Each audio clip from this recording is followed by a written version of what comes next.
이제 조천이 영하 7도로 내려갔나요? 내일 혹시 수업 있는 체를 잘 대비하시고 네, 오늘은 여러분 11월 30일이에요. 11월의 마지막 날입니다. 무슨 말이냐면 이게 2017년이 한 달밖에 남지 않았습니다. 2017년이 된 지가 얼마 된 것 같지 않은데 벌써 1년이 딱 지나가 버렸습니다. 여러분 2017년 좀 재미있게 사셨나요? 네. 옆 사람 보면서 다시 한번 인사하겠습니다. 여러분 같이 있게 살아. 같이 있게 살아라. 국민도 같이 있게 살아가는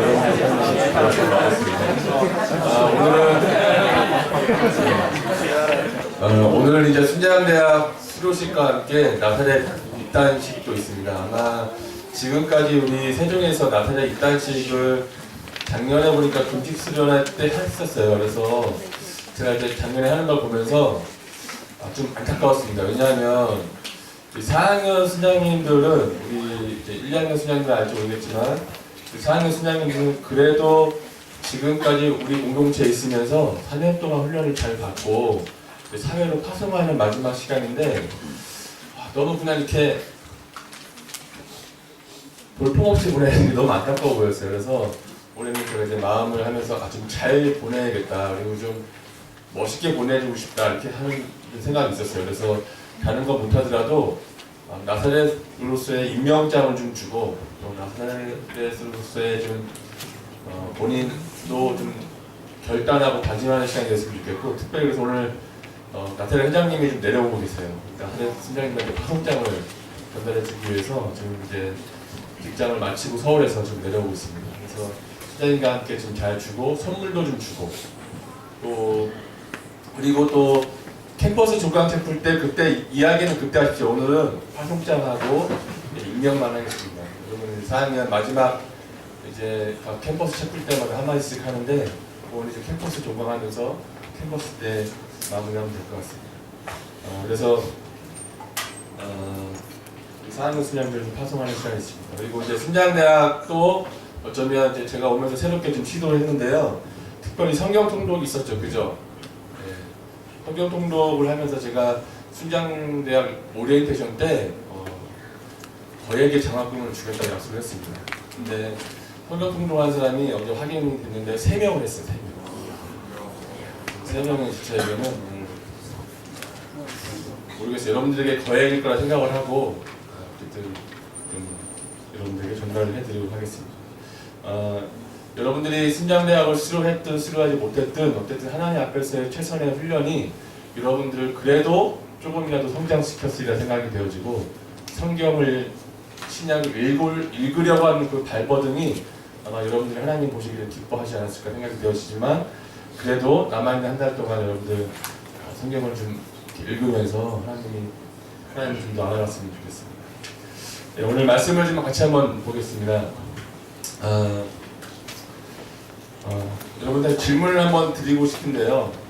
여러분 잘 들어보세요. 여러분들에게 십자가는 시험입니까? 아니면 여러분들에게 십자가는 능력입니까? 여러분들에게 있어서. 오늘 본문에 나오는 예수님에게 십자가는 능력이었을까요? 시험이었을까요? 여러분들은 어떻게 생각하십니까?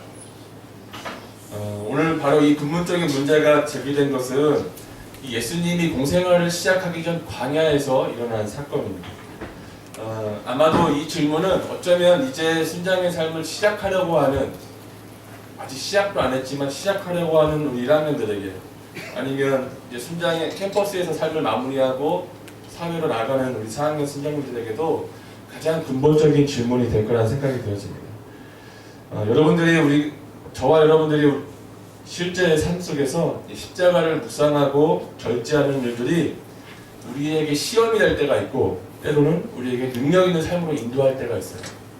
근데 그것이 시험이 되냐 능력이 되냐는 오늘 말씀을 통해서 함께 좀 나누어 봤으면 좋겠습니다. 제가 자주 이야기하지만 오늘날 우리 기독교가 겪는 어려움이 있습니다. 그것은 뭐냐면 이 기독교의 본질인 이 십자가가 사라진 그러한 시대에 저와 여러분들이 살고 있기 때문에 그렇습니다. 여러분, 십자가의 의미 여러분 다 아시죠? 원래 주 1세기경에는 이 십자가는 모든 사람이 알기로는 십자가를 생각하면 누구든지 십자가는 수치스러운 것, 십자가는 저주스러운 것, 십자가는 저주의 상징이었습니다. 근데 그 당시에 그래서 이 십자가를 좋아하거나 뭐 지금처럼 장신구로 달고 다니거나 이런 거는 전혀 상상할 수도 없었고 또 십자가를 자랑하거나 선포하는 것 또한 있을 수도 없는 일이었습니다. 근데 어떻게 이 가장 저주스러운 것이 지금은 가장 자랑스러운 것 혹은 가장 좋은 이미지로 바뀌었을까? 그것은 바로 예수 그리스도의 십자가 사건 때문에 그렇습니다. 이 저주의 상징인 십자가에서 예수님이 십자가에서 달려 돌아가심으로 말미암아 이 저주의 상징인 십자가가 반대로 바뀌었다고 하는 거예요. 다시 말하면 십자가에 달리신 예수님이 저주스러운 사람이 아니라 예수님은 죄인이 아니라 어떤 사람이라고요? 예수님은 만약에 저 십자가에 달리신 사람이 예수님이 그 사람이 저주스러운 사람이 아니라면 그렇다면 예수님은 하나님의 아들일 것이다. 인간이 아닐 것이다. 우리를 구원하러 오신 구원자일 것이다. 그렇지 않으면 어떻게 우리가 최악에서 최선의 것이 나올 수 있겠습니까? 이 저주스러운 이 사건에서 어떻게 영광스러운 사건이 나올 수 있겠냐 하는 것입니다. 그래서 이 십자가 사건은요, 그냥 평범한 죄수가 나무에 달려 죽은 사건이 아니에요. 그래서 십자가는 재해석되기 시작했고, 십자가는 빛나기 시작했고, 이 십자가에 달리신 예수 그리스도를 믿는 사람에게는 하나님의 능력이 임하는 사건이 부지불세하게 일어났다고 하는 것입니다. 그래서 지금의 우리 교회도 이 교회의 상징이 십자가가 되었다고 하는 것입니다. 그래서 이 십자가의 중심에는 진짜 십자가가 있고 예수 그리스도의 보혈의 피가 있다고 하는 것입니다. 모든 믿음의 중심에서 사람들이 십자가를 이야기하기 시작했어요. 십자가에 달려 죽으신 예수 그리스도 영접하는 사람마다 능력이 생기고 믿음이 생기고 생기가 돌기 시작하고 그리고 구원의 역사를 경험하기 시작했습니다. 십자가의 복음이 이 초대교회를 강타하고서 많은 사람들이 예수님 앞에 돌아오기 시작했어요.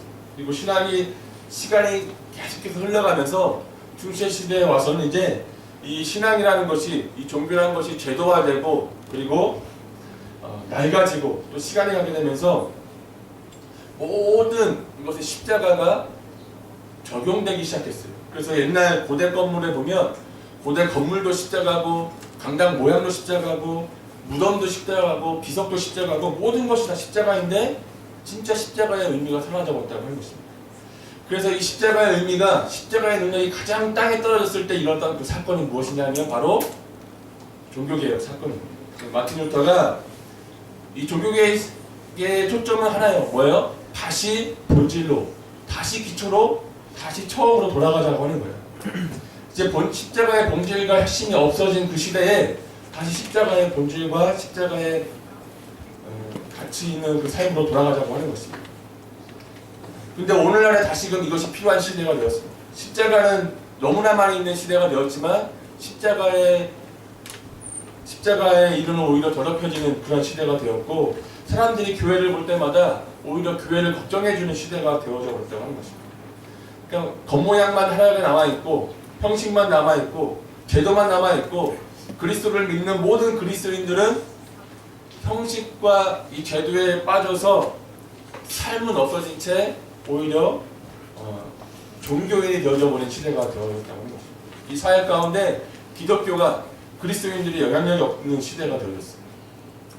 기독교가 그리고 그리스도인이 우리 시대의 양심과 도덕이 기준이 되어야 되는데 오히려 양심을 깨치고 도덕을 지키지 않는 그런 시대가 되어져 버렸다고 하는 것입니다.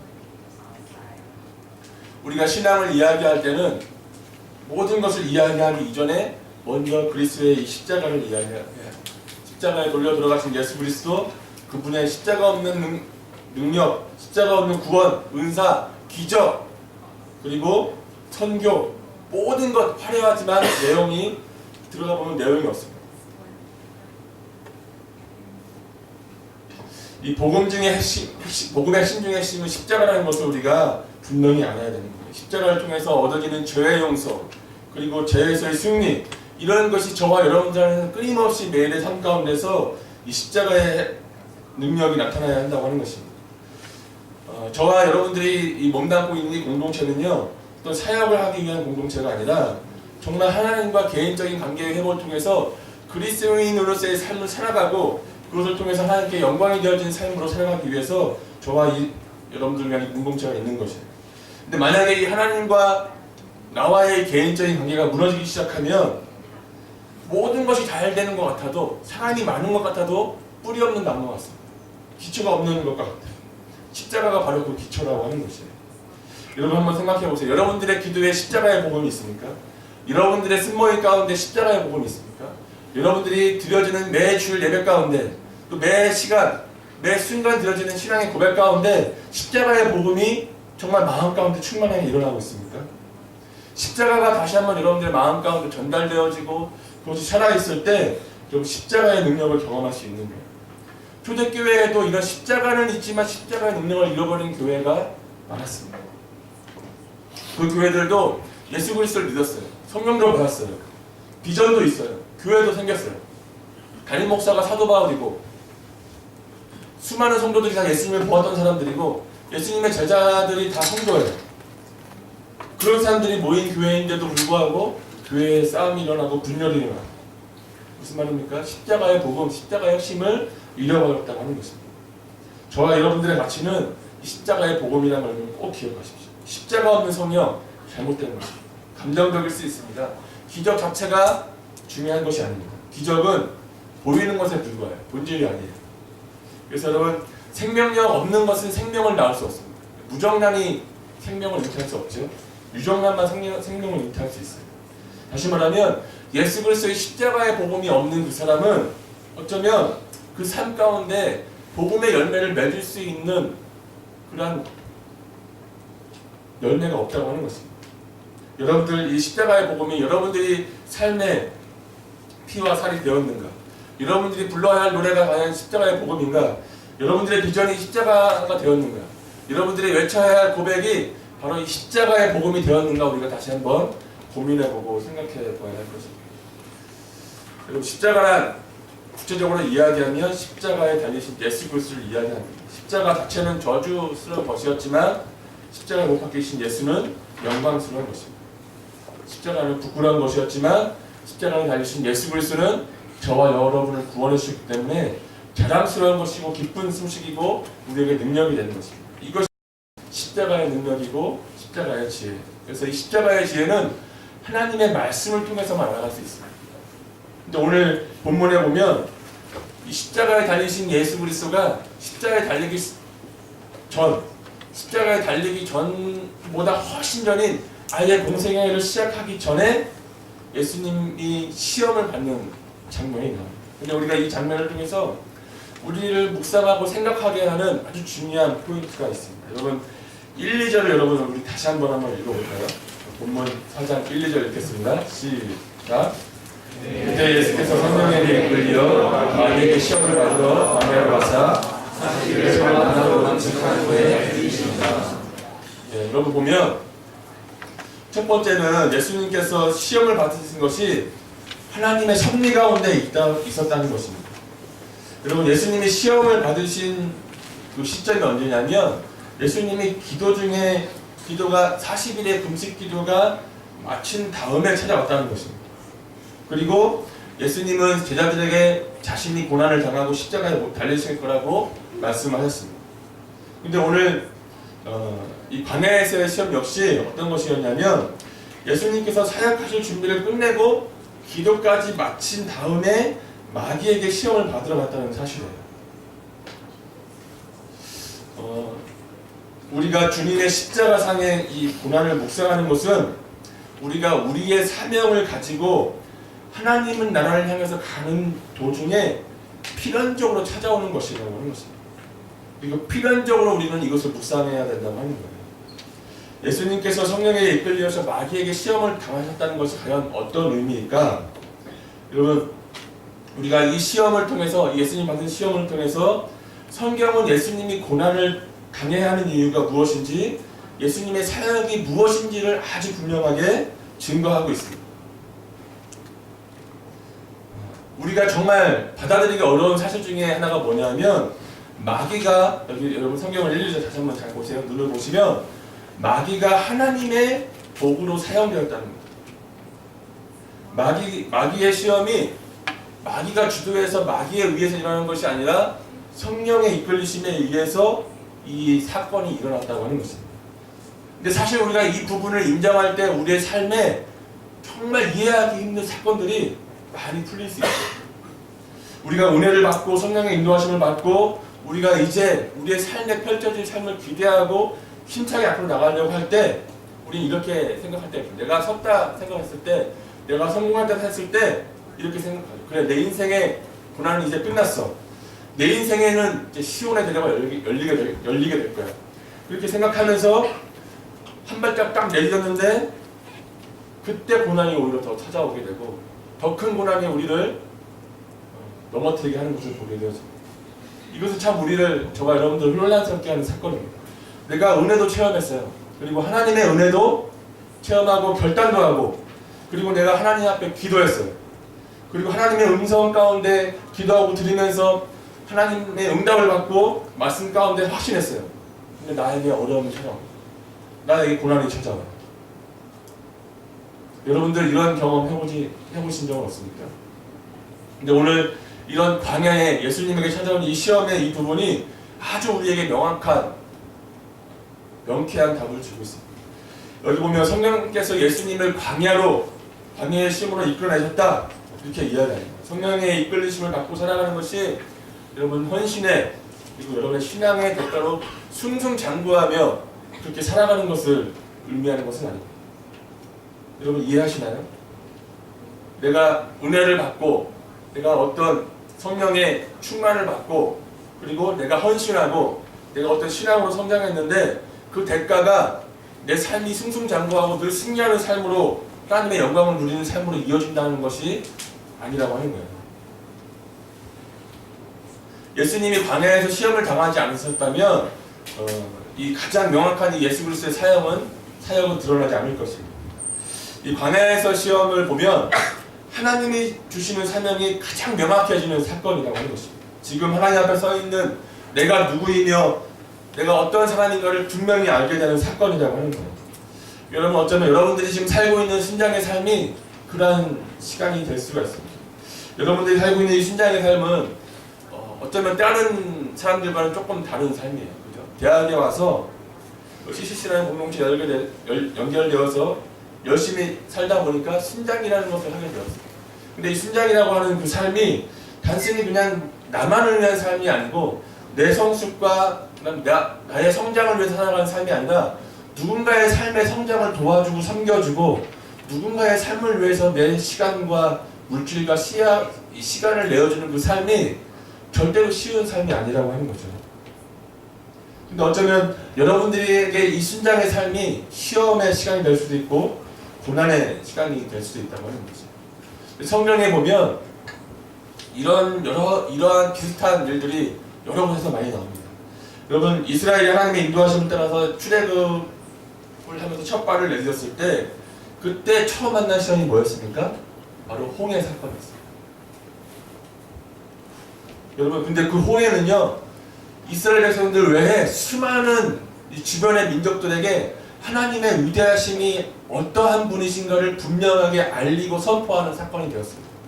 그래서 이스라엘 백성들이 여리고에 들어갈 때 수많은 민족들, 여리고 가나안에 살고 있는 민족들이 이스라엘 민족이 온다는 걸 알고 두려워했어요. 근데 사실 이스라엘 백성들만 그것을 몰랐어요. 왜 두려워하는 계기가 무엇입니까? 바로 그 홍해 사건을 다른 민족들은 다 알고 있었어요. 저 민족은 하나님을 섬기는 백성입니다. 하나님이 어떻게 일하시고 역사하시는 분인가를 분명히 알고 있었어요. 다시 말하면 이스라엘 민족에게는 홍해는 시험이었지만 하나님의 능력을 드러내는 도구가 되었다고 하는 것입니다. 여러분 성경에 나오는 이사야, 예레미야, 엘리야와 엘리사 이런 사람들 가장 위대한 선지자로 그 시대를 살아갔던 이 민족의 지도자들도 정말로 시험이 끊이지 않았어요. 계속해서 시험에 연관된 삶을 살았다고 하는 것입니다. 그런데 그 시험을 통해서 하나님의 살아계심이 증거되고 그 고난을 통해서 하나님의 위대한 역사가 나타났다고 하는 것입니다. 더욱이 오늘 말씀에 보면 이 말씀이 우리에게 도전하는 것이 있어요. 마귀가 예수님을 시험하는 순간 광야에서 기도하던 때가 아니라 40일 금식을 마친 다음에 있다는 것을 여러분 주목하시기 바랍니다. 여러분 예수님께서 이 광야에서 40일 금식을 하셨어요. 여러분 40일 금식 해본 사람 있나요 혹시? 아무도 없죠. 저도 못 해봤고요. 저도 뭐 이제 금식 수련회만 참여해봤는데 청주에서 주서태 목사님이 40일 금식을 하셨다고 했어요. 예전에 40일 금식을 하면 어떤 느낌이냐면 이 몸에 가죽만 남아요. 몸에 가죽. 그리고 여러분 40일 금식하면 또 어려운 게 뭔지 아세요? 40일 금식을 하면 40일 동안 섭식을 해야 돼요. 40일 딱 끝나고 치킨 먹으면 너무 좋겠는데 40일 끝나면 최소한 2주일 동안은 이음만 먹어야 돼요. 그래야지 그 몸이 돈을 받을 수 있어요. 40일 금식이 그냥 단순히 40일 금식이 있는 거 아니에요. 굉장한 믿음의 도전이에요. 40일 금식하다 죽는 사람도 있어요. 예수님을 보면 예수님이 40일 동안 금식하였어요. 여러분 얼마나 위대한 일입니까? 그럼 여러분 예수님은 하나님이어서 40일 금식을 할 동안에 배고픔을 느끼지 못했을까요?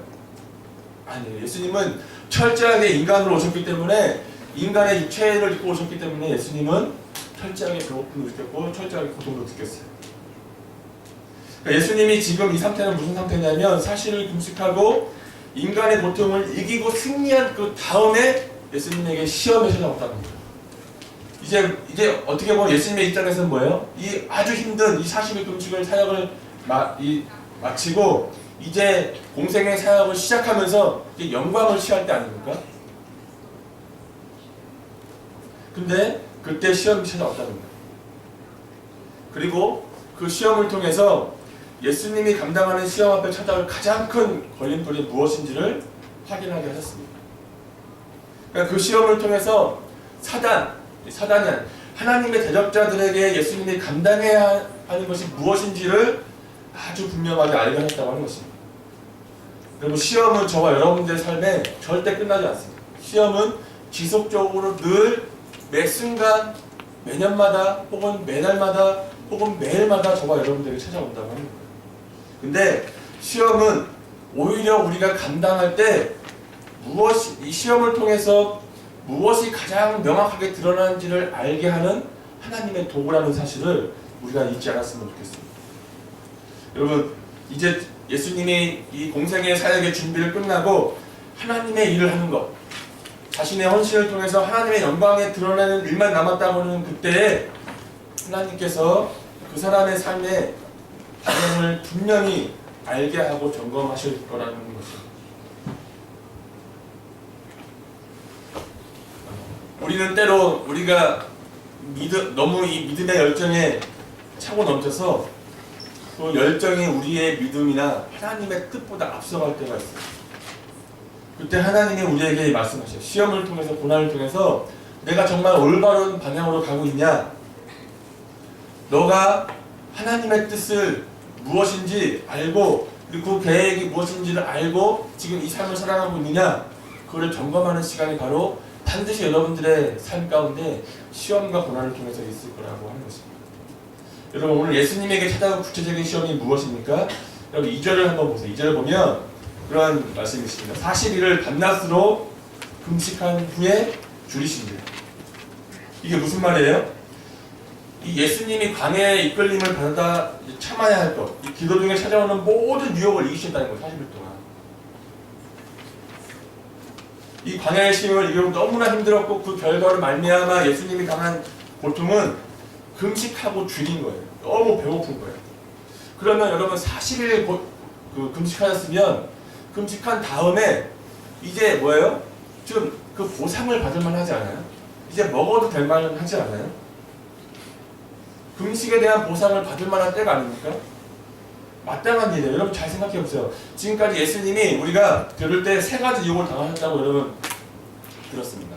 그리고 3가지 그 유혹을 예수님이 물리쳤다고 우리는 많이 이야기를 들었어요. 여러분 이 첫 번째 유혹이 예수님의 진짜 시험 맞을까요?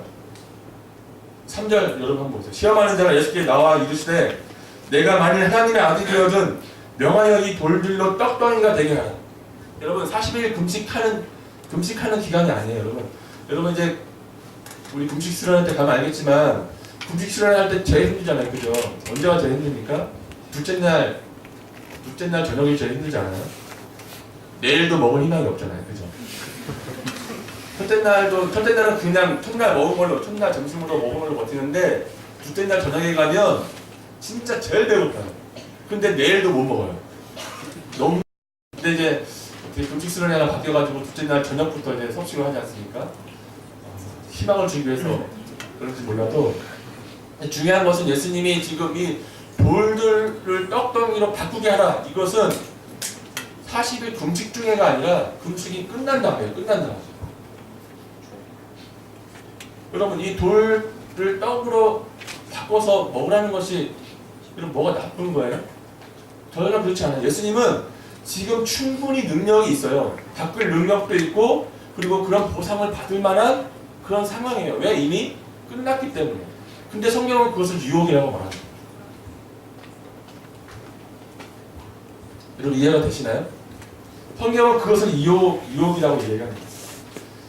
저와 여러분들의 인생에서 가장 명확하게 지금 항변하고 있는 것이 무엇입니까? 하나님 이제는 제가 좀 누릴만 하지 않아요? 하나님 저에게는 그럴 가치 있잖아요. 저 열심히 했어요. 여러분 한번 깊이 생각해보세요. 예수님이 왜 이 사단의 말에 유혹되었는지 또 이 사단을 예수님을 향해서 무엇라 말하는지 보세요. 그 다음에 당신이 하나님의 아들이어든 이렇게 해요. 당신이 하나님의 아들이어든. 여러분 사단도 예수님이 하나님의 아들이라는 그 사실을 명확히 알고 있었어요. 그래서 하나님의 아들이기 때문에 이 정도 기적을 행하는 것은 아무런 문제가 되지 않는다고 지금 이야기하고 있는 거예요. 근데 그래서 이제 많은 사람들이 어떻게 이 부분을 해석하냐면 이렇게 해석하죠. 40일 금식을 마치신 후에 예수님이 이 돌을 떡으로 만드는 유혹은 만드는 것이 유혹이 아니라 이게 유혹이라는 거예요. 그 마귀가 시키는 것에 순종하고 보통하는 것이 유혹이라고 얘기하는 사람이 있습니다. 마귀의 말을 따르는 순간 마귀의 부하가 된다 이렇게 얘기하는 사람이 있다는 거예요. 여러분 생각해보면 이게 굉장히 유치한 거예요. 무슨 말인지 알아요? 제가 이렇게 얘기하다가 여기 재영 순장인데 재영 순장 여기 뭐 붙었어 여기 봐봐. 여기 인사했잖아. 아, 넌 내 부하야. 너 옛날에 어렸을 때 이런 장난 많이 치지 않았습니까? 여기 뭐 붙었어? 그렇게 하다가 넌 내 부하야. 인사했네 내 부하야. 이런 장난 많이 치지 않았어요? 지금 사단이 그런 해석까지 떴다는 거예요. 예수님이 과연 하단의 말을 따라서 이 돌을 떡으로 만들었다고 해서 예수님이 하단의 부하가 되겠어요? 절대 그렇지 않습니다. 예수님은 이미 능력이 많으신 분이고 그런 자격이 있으신 분이에요. 근데 가장 치명적인 유혹이 뭐냐면 사단이 예수님을 향해서 지속적으로 뭐라고 얘기하시는지 알아요? 너 하나님의 아들이거든. 이렇게 이야기합니다. 너는 하나님의 아들이기 때문에 이미 충분히 누릴 가치가 있다는 거예요. 굳이 고생하지 않아도 쉽게 갈 수 있는 길이 있다는 거예요. 야 그걸 굳이 뭐라 해. 너 그렇게 하지 않아도 돼. 너 능력 있잖아. 너 하나님의 아들이잖아. 여러분들 나이가 뭐겠습니까? 순장이 한번 살아보지 않겠니? 저는 영원히 순원으로 남고 싶습니다. 금식 수련회가 하나님 좀 만나는 경험을 해보면 어때? 저 금식 한 번도 안 해봤어요. 한 끼 먹는 것도 죽을 것 같은데. 대충 마음속으로는 그런 생각하는 사람이 있었을 거예요. 대충 그냥 핑계대고 회피해갔다가 나중에 순장이면 거든요. 그리고 결국 공생애를 시작하는 예수님에게 이 십자가를 지지도 않고 육체의 고통을 당하지도 않고 아주 쉽게 하나님의 뜻을 이룰 수 있다고 지금 사단이 예수님에게 유혹하고 있는 거예요. 너 하나님의 아들이니까 너 가짜로 사도 돼. 그냥 고통당하는 척, 그냥 아픈 척, 그냥 고난을 당하는 척만 해도 사람들은 거기에 다 속아 넘어갈 거예요. 그러니까 뭐하러 고통당하면 뭐하러 이렇게 어렵게 사냐 이거예요. 사단은 예수님에게 너 하나님의 아들이니까 그것을 충분히 그런 영광을 누릴 자격이 있어 이렇게 얘기합니다. 근데 예수님의 대답을 보십시오. 여러분 우리 4절을 같이 한번 읽어보겠습니다. 4절 읽겠습니다. 시작. 예수께서 대답하시되 기록되었으되 사람이 떡으로 살 것이 아니요 하나님의 영으로부터 나오는 모든 말씀으로 살 것이다. 여러분 이게 무슨 말입니까? 예수님의 지금 사단에게 이렇게 아니야 나는 사람이야 이렇게 외치는 거예요. 내가 이 땅에 온 것은 거짓으로 고통받고 어려워하고 슬퍼하고 제 가운데 빠져있는 모든 사람을 구원하려고 나는 이 땅에 온 거야. 어떻게 보면 예수님이 동문서답에 대답을 하시는 것 같지만 여기 보면 사단이 하나님의 아들이기에 배고픔을 당하지 않아도 된다고 말할 때 예수님은 뭐라고 거기 항변하는 거예요? 사람이 떡으로만 사는 거 아니야? 이렇게. 다시 말하면 나는 하나님의 영광을 취하는 것이 아니라 사람으로 고통받으려고 이 세상에 왔어 라고 지금 예수님은 사단에게 선포하고 있는 것입니다. 이 사단은 예수님께 하나님의 아들로 영광스럽게 살아 이렇게 이야기하지만 예수님은 철저하게 나는 사람으로 철저하게 이 세상 가운데서 고통을 당해야 한다고 말씀하고 계세요. 그러니까 이게 무슨 유혹입니까? 돌을 떡으로 만들려는 유혹은 어떻게 보면 계속해서 편리를 추구하고 영광스럽게 살라고 하는 사단의 유혹이라는 거예요. 그러니까 근본적인 동기와 목적은 잊어버리고 하나님의 영광만 누리고 하나님의 영광만 취해서 살아라 이렇게 얘기하는 것과 마찬가지입니다. 여러분 제 아들이 이제 5살이잖아요. 유건이가 5살인데 목욕시킬 때 조금 힘들어요. 목욕시킬 때 유건이가 뭐 이제 한 5시 반쯤에 어린이집에 갔다 오거든요. 그럼 이제 밥을 먹고 한 6시 반부터 막 놀아요. 놀다가 한 8시에서 8시 반쯤에 이제 목욕을 시켜요. 그러면 이제 제가 얘기합니다. 유건아 목욕하자 이렇게 얘기하면 유건이가 답해요. 나 조금밖에 못 놀았잖아. 3시간 놀았는데 조금밖에 못 놀았어요. 그럼 제가 그래서 막 목욕하라고 얘기하죠. 근데 저 계속 때를 쓰고 우겨요. 그러다가 제가 그럼 더 놀아 이렇게 하고 나면 한 10분쯤 뒤에 유건이한테 살짝 얘기해요. 야 유건아 우리 누가 먼저 옷 벗나 시합할까? 딱 하고 내가 옷을 딱 벗는 신용을 하면 유건이가 잠깐 안 돼! 아빠 반칙하면 안 돼! 이러면서 막 쫓아옵니다. 그래서 뭐 욕실 앞에 서가지고 먼저 옷을 막 벗기 시작해요. 막 벗어가지고 욕실 앞에 들어서 내가 1등! 이렇게 합니다. 그리고 그 옆에 있던 유주가 같이 따라서 옷을 벗기 시작해요. 근데 유주는 둘째는 첫째를 계속 따라해요. 무조건 따라해요. 그리고 저는 유건이를 보면서 유건이보다 살짝 느리게 옷을 벗어요. 그래서 옷을 내가 다 유건이가 옷을 다 벗는 순간 저도 비슷하게 옷을 다 벗습니다. 그리고 나서 유건이가 딱 1등을 하면 우와 이건 엄청 빠르네 이러면서 칭찬하면서 이제 욕실에 들어갑니다. 되게 순진하죠, 그죠? 너무나 순진하고 쉽게 속아가는 아들의 모습을 보면서 제가 이게 우리의 모습일 수도 있다는 생각이 들었어요. 무슨 말이냐면 사단이 우리에게 이렇게 야 네가 그렇게 잘한다며 너 능력 있다며 나랑 한번 시합해볼까?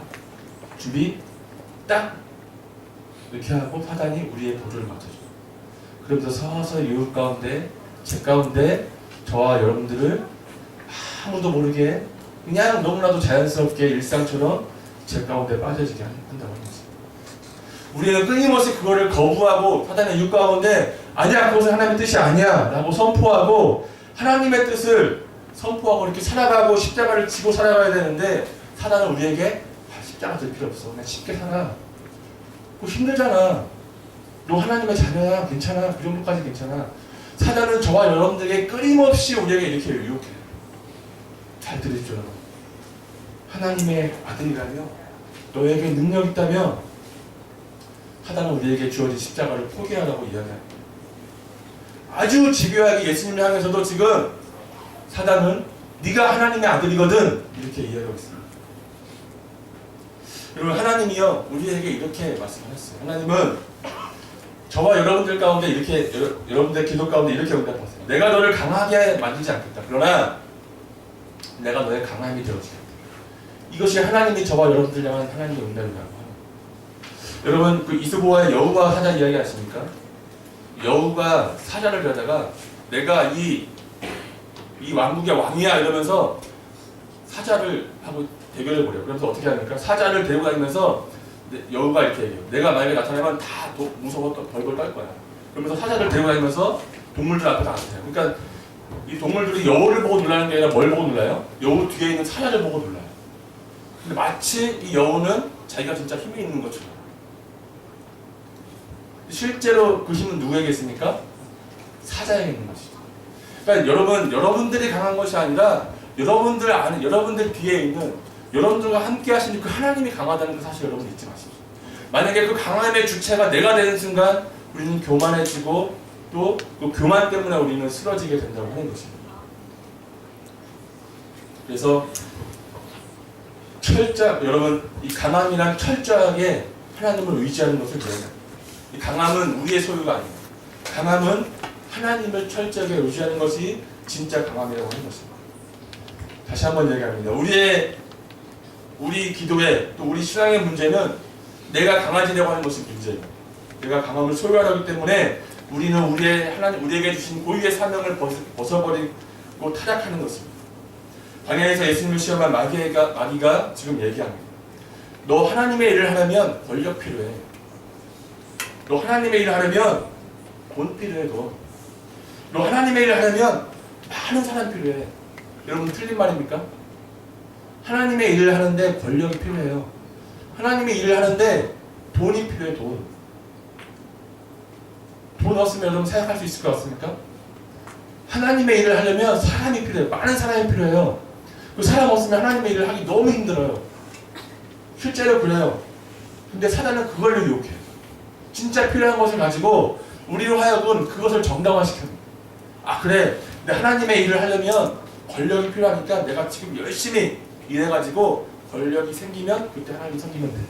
아 하나님의 일을 하려면 돈이 필요하니까 내가 돈을 많이 번 다음에 그때 하나님의 일을 하면 그때 해도 충분해. 그리고 더 크게 할 수 있어. 더 어마어마하게 하나님을 할 수 있어. 이렇게 우리는 생각한다는 거예요. 근데 그것은 잘못됐다고 하는 거죠.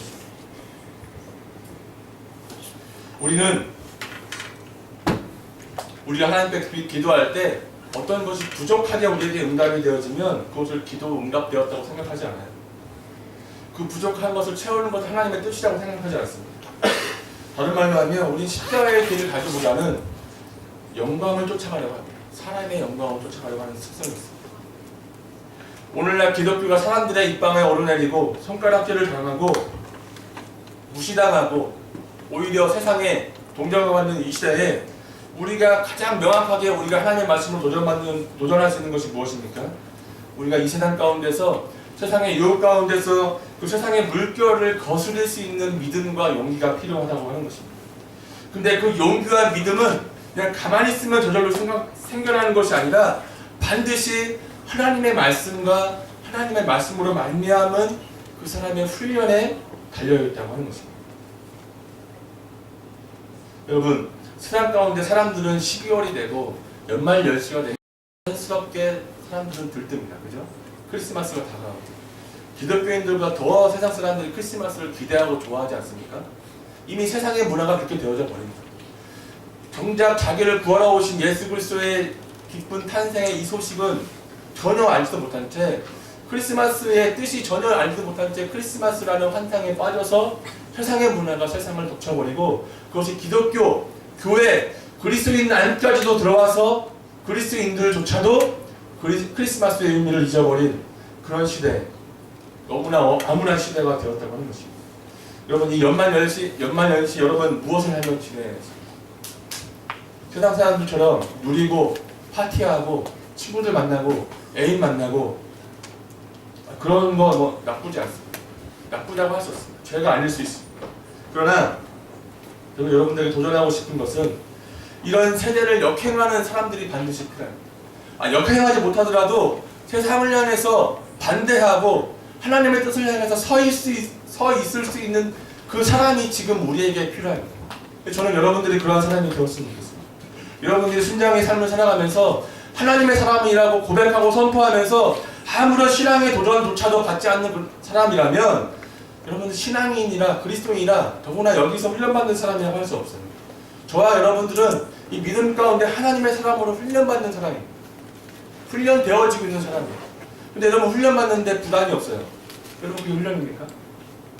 여러분 우리 군대 갔다 온 예비역들은 뭐 잘 알겠지만 가장 힘든 훈련이 있어요. 뭐예요? 유격이죠. 유격은 말만 들어도 싫어요. 그래서 제가 군에 있을 때는 제가 M60 샀었습니다. M60 샀어요. 여러분 M60이라고 아시나요? 아무도 모를 줄 압니다. M60이라고 기관총이에요. 기관총. 근데 이 기관총은 보통 군인들이 갖고 있는 소총의 무게의 3배예요. 그냥 소총은 3kg 정도 되는데 M60은 10kg예요. 근데 제가 M60 사수일 때 똑같은 행군을 하지만 M60 사수는 M60을 들고 가요. 그러니까 남들보다 한 7kg를 더 들고 가야 되는 거예요. 총을 이렇게 메고 가지만 M60을 이렇게 짊어지고 가야 돼요. 근데 이 유격의 이 시간을 보내면서 이 유격을 하면서 사람들이 이 군인이 아닌 사람에서 군인과 군인이 아닌 사람으로 이제 구별되어지는 시간이 되어집니다. 그럼 여러분 군대 가가지고 자 이번 9월에 유격합니다. 유격 받을 사람 흔들어 보세요. 안 받을 사람 또 왜 안 받아? 이렇게 하겠습니까? 군대에서? 여러분 그렇게 하겠어요? 유격은요 본인이 싫건 좋건 일단 반드시 받아야 하는 훈련이에요. 행군하고 가서 훈련받고. 저 유격 받을 때 정말 특이한 훈련이 있었는데 뭐냐면 군대에 있을 때 유격이 제일 특이한 우리 부대에서 제일 특이한 게 뭐냐면 그 담력 훈련이 있었어요. 뭐냐면 이 산을 유격 처음 받는 사람은 산을 한 40분 정도 혼자서 이렇게 올라가는 거예요. 혼자서 정상까지 올라가서 다 이제 근데 올라가는 과정 속에 담력 훈련이 있어요. 그래서 이렇게 막 불 같은데 막 지나가면 옆에서 막 이렇게 조개들이 숨어 있다가 막 손을 막 잡고 위에 있으면 막 귀신 이렇게 막 던지고 그다음에 막 이렇게 집 같은 거 모형 만들어 놓고 거기에 이렇게 관을 만들어 놓고 거기에 막 이렇게 사람 누워 있고 막 놀래키고 막 이런 거였거든요. 근데 사실 저는 잘 안 올라가거든요. 여기 성동에서 그런 거 거의 잘 안 올라요. 그래서 이제 제가 가다가 어떤 조교가 이제 바로 옆에서 불을 후레쉬를 여기다 대고 불 켜잖아요. 딱 켰는데 제가 그냥 부담님 쳐다보는 가니까 이제 조교가 같은 네오마였던 조교인데 넌 뭐냐 이러면서 잘 놀라지 않는 성격인데 어쨌든 이런 훈련을 통해서 군인들이 좀 담력도 얻고 체력도 얻고 그다음에 내가 좀 이 힘든 거 해냈다고 하는 자긍심과 자부심도 갖게 돼요. 힘든 걸 해내면 그 다음에 생겨지는 자부심이 그 사람을 훨씬 더 군인답게 만드는 그런 시간. 여러분 어떻게 보면 제가 볼 때 이 금식시간은요 여러분들에게 유격과 같아요. 힘들지만 이겨내면 견뎌내면 해보면 믿음이라고 하는 신앙이라고 하는 하나님을 더 깊이 있게 만날 수 있는 아주 절호의 찬스가 되어집니다. 그래서 어떻게 생각해보면 고난이지만 어떻게 생각해보면 가장 좋은 기회가 될 수 있어요. 금식수련에 두려워 마시고 주저 마시고 반드시 참석하시기 바랍니다. 어떤 사람이 그런 말을 했습니다. 크리스찬들로서 살아가는 것이 너무 힘듭니다. 너무 버겁습니다. 하나님, 저 차라리 크리스찬으로서 살지 않고 그냥 주일에는 크리스찬으로 살겠지만 평일에는 그냥 내 정체를 숨기고 살고 싶어요. 여러분 우리가 신앙을 지키며 이 신앙을 통해서 하나님의 말씀을 전한다는 것은요 정말 버거운 일이에요. 오늘 우리 4학년들이 이제 나사렛으로 파송을 받지만 이 직장에 들어가고 나면 아주 새로운 신세계가 열릴 거예요. 어마어마한 신세계가 열릴 거예요. 뭐 여러분들도 지금 경험할 수 있지만 일단 직장에 가면 쓰는 언어가 틀려요. 그죠? 여러분들이 지금 쓰는 직장에서의 언어가 틀립니다. 분명한 철저한 위아래가 있어요. 거부할 수 없는 명령이 있습니다. 너무나 많은 그러니까 이게 신앙의 눈으로 판단할 때 옳으냐 아니냐 이렇게 판단되어지면 너무 좋은데 옳은 것도 아니고 아닌 것도 아니에요. 흑백 논리가 아니라 이 그레이의 계열의 상태가 너무 많은 거예요. 이거를 판단하기가 너무 힘들어요. 근데 만약에 여러분들이 이 캠퍼스에 4년을 살 동안에 이 신앙에 대한 믿음에 대한 하나님에 대한 예수 그리스도에 대한 올바른 가치관이 정립되지 않은 채 세상에 확 던져지면 그 그레이 이 환경 속에 여러분들이 판단력을 잃어버리게 됩니다. 제가 지난번에 우리 그 고대할 때 메시지는 고대할 때 얘기했나요? 어제 얘기했는지 기억이 안 납니다. 우리 2, 3학년 때 우리 4학년 우리 순양님들이 그 나사렛 순양님들한테 계속해서 강의를 드리면서 나사렛 순양님들이 그냥 똑같은 분이 오는 게 매일 다른 분을 초청해서 오는데 그분들이 하는 공통점이 뭐냐면 큐티 잘하라는 얘기예요. 큐티. 졸업하고 20년, 30년 사회에서 경험을 쌓고 온 신앙들이 하는 공통적인 말이 큐티 잘하라는 큐티. 왜요? 그게 기초 중에 기초고 기본 중에 기본이라. 큐티가 무너지면 여러분 삶의 방향도, 우리의 삶의 가치관도, 우리의 신앙의 중심도 자연스럽게 어느샌가 모르게 나도 모르게 그냥 넘어져 있고 쓸려져 있고 그리고 없어져 있는 거예요. 하루에 그 말씀을 보는 여러분들의 그 30분, 1시간의 그 시간이 여러분 전체의 삶을 책임지고 만들어갈 수 있는 거예요. 여러분 그러니까 큐티 우습게 아무것도 아닌 것처럼 생각하지 마시고 절대 여러분 이것도 맞춰 지켜가시기 바랍니다. 우리가 시험 가운데서 저와 여러분들이 믿음의 사람의 자리를 지키는 것이 필요합니다. 그리고 어떠한 유혹 가운데서도 저와 여러분들을 하나님이 부르신 그 사명의 자리에서 그 사명을 잃지 않는 것이 정말로 필요합니다. 어떤 사람이 저한테 이렇게 물을 수 있어요. 그럼 당신은 하나님 앞에서 깨끗하게 사십니까? 여러분 옆 사람에게 한번 그렇게 하는 질문해보세요. 당신은 깨끗하게 사십니까? 하나님 앞에서? 하나님 앞에서 정말 깨끗하게 살고 계십니까? 예! 라고 대답한 사람. 예. 여러분 우리가 예! 이렇게 대답할 수는 없지만 그렇게 살려고 노력을 하고 있습니다 라고는 대답할 수 있어야 되지 않겠어요? 하나님의 뜻을 쫓아 살려고 제 삶 가운데 발버둥치고 있어요 라고 여러분 이야기할 수 있지 않겠습니까? 여러분 하나님께서 우리에게 왜 길을 주셨어요? 왜 길을 주셨습니까? 누군가를 향해 비난하고 욕하고 원망하고 그런 소리를 듣고 묵상하라고 만든 것이 아니라 하나님의 말씀을 듣고 묵상하고 하나님의 뜻에 귀를 기울이라고 길을 주신 거예요.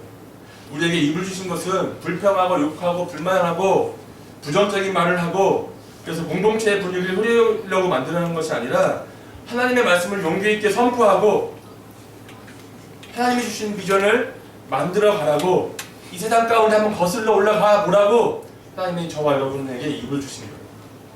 여러분 이제 하나를 마무리해가는 시점에 와 있습니다. 여러분 이 광야의 시험 가운데서 여러분 무엇을 가슴에 담고 싶습니까? 여러분 개밥 그릇에 밥을 먹어본 사람 없죠? 없을 거예요, 그죠? 예전에 그런 사건이 있었습니다. 그 골동품 전문가가 한 시골에 집에 갈 기회가 있다가 개밥 그릇을 보고 그것이 진짜 희귀한 골동품인 것을 발견하고 그 개밥 그릇을 사가지고 가서 깨끗이 씻어서 이제 어마어마한 금액을 주고 팔았다는 이야기를 제가 본 적이 있습니다. 여러분 그 개 밥그릇은 어마어마한 가격과 가치와 어떤 값어치를 갖고 있어도 개 밥그릇 쓰이면 그냥 개 밥그릇이에요. 그 이상의 가치도 없는 거예요. 그러나 그것을 깨끗이 잘 닦아서 모든 사람이 볼 수 있는 곳에 전시해 놓고 그 다음에 그 그릇의 가치를 알려주면 그 그릇은 어마어마한 가치를 지니게 되어지는 것입니다. 여러분들의 그릇은요 이미 하나님의 자녀라고 하는 그 가치로 이미 새롭게 되었어요. 근데 여러분 그 귀하고 복된 그 그릇에 왜 자꾸 여러분 더러운 것을 채웁니까? 왜 자꾸 불평하고 불만하고 또 원망하고 또 죄 가운데로 죄의 것을 왜 가득 채웁니까? 그럼 하나님의 것으로 채우십시오. 거룩하고 하나님의 진리를 사모하고 하나님의 영광스러운 삶을 쫓아가고 그러한 것을 사모하는 여러분들이 되었습니다. 하나님의 거룩함을 닮아가기를 소원하는 여러분들의 삶이 되었으면 좋겠습니다. 여러분 아무리 그 그릇이 같이 있어도 그것에 똥이 채워지면 똥 그릇밖에 안 돼요. 그러나 그곳에 정말 귀하고 소중한 것을 담으면 그 그릇은 정말 귀하게 사용될 수 있습니다. 하나님께서 저와 여러분들을 시험으로 인도하시는 것은 그 시험에 빠지기 위함이 아니라 그 시험 가운데서 우리의 정체성을 분명히 보여주기 위해서 그 시험 가운데 빠지게 하는 것입니다. 여러분 시험 가운데 있습니까? 그러면 여러분의 정체성을 더욱더 분명히 할 때라는 걸 여러분 명심하십시오. 물론 결코 쉽지 않습니다. 힘이 듭니다. 그러나 우리가 이 광야의 시험을 이기고 이 유혹을 이겨버리고 우리가 우리의 삶 앞에 온전히 서게 된다면 우리는 이 세상의 물결 가운데서 세상의 문화와 물결에 따라 흘러가는 사람이 아니라 세상의 물결을 향해서 세상의 문화 가운데 우리는 마주서서 최소한 거슬러 올라갈 수는 없어도 그곳에 서서 하나님의 뜻을 바라볼 수 있는 사람이 되었습니다. 그러면 세상의 물결에 흘러 지나가다가 여러분들의 모습을 보고 저 사람은 왜 서 있지? 저 사람은 왜 이 주류에 속하지 않지라고 질문을 던지고 의아해하고 여러분들을 향해서 그 삶에 대한 이유를 분명히 물어볼 거예요. 그럼 여러분 그 삶에 대한 소망의 근거를 예수 그리스도의 복음으로 넉넉히 이야기할 수 있는 여러분의 삶이 되었으면 좋겠습니다. 여러분 한학기를 다시 한번 마무리해가는 시점에 와 있습니다. 여러분 쉽지 않은 그리스도인의 삶, 특별히 순장의 삶, 캠퍼스에서 삶이지만 그러나 여러분 그 삶을 하나님 앞에서 충성스럽게 믿음으로 굳건하게 살아간다면 하나님이 여러분들을 사용하시고 언젠가 여러분들을 이 세상 가운데서 사용하실 때 반드시 여러분들의 그 훈련됨을 언젠가 반드시 사용하실 것을 잊지 않는 여러분들이 되었으면 좋겠습니다. 기도하겠습니다.